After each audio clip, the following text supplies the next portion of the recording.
Hello folks, welcome back to Bear Clan's Hiking Sedona podcast series, episode 9, Trail Markings and Maintenance.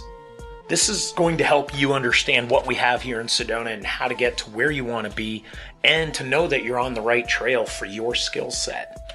First and foremost, trail markings. We have trail names.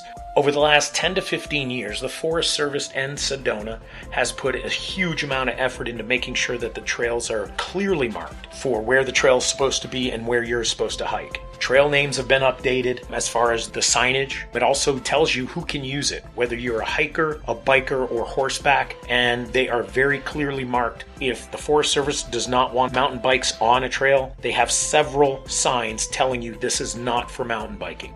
I just went out today and found several bikers going down a trail when there were 4 signs clearly stating no biking. National Forest. Everything around Sedona, everything that you hike in Sedona is National Forest.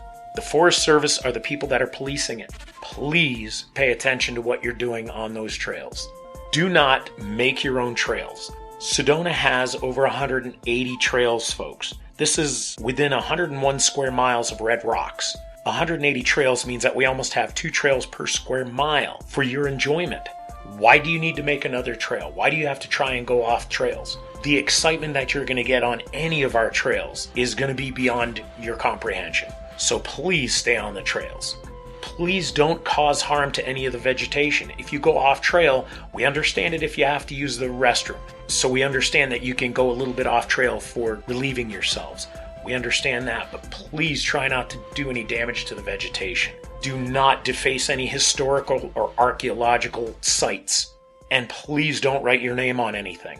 Sedona's red rocks are not asking to be marked on. Trailheads.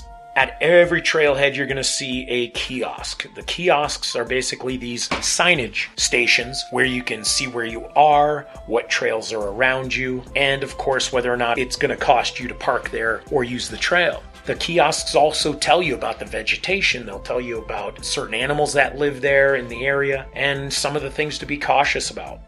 Cairns, C-A-I-R-N-S, or feel free to spell it with a K. It doesn't really matter, folks. What these cairns are baskets of rocks stacked. We have a lot of our trails with cairns all over them to keep you knowing that you're on the right path. All they are is just large baskets of rocks.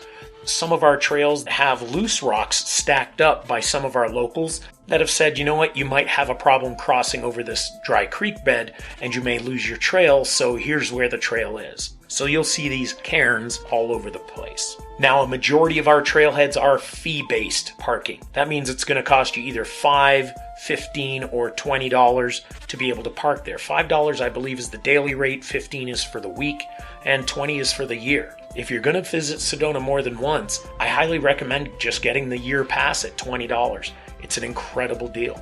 We also have a few trails that require no fee parking. If you're finding the right trail and the right parking spot, not marked no parking sign areas, you don't have to pay a penny to be able to hike in Sedona. But for the majority of our hiking trails, every trailhead requires a pass in order for you to hike there. Keep all of that in mind, folks. Trail markings and maintenance. We're doing our best to upgrade. Not everybody is going to be happy with the trail markings and how the trails look, but you know what? It has come leaps and bounds from 20 years ago in Sedona. So appreciate what we have, take care of what we have, and whatever you pack in, you pack out. Don't leave anything behind, and enjoy Sedona.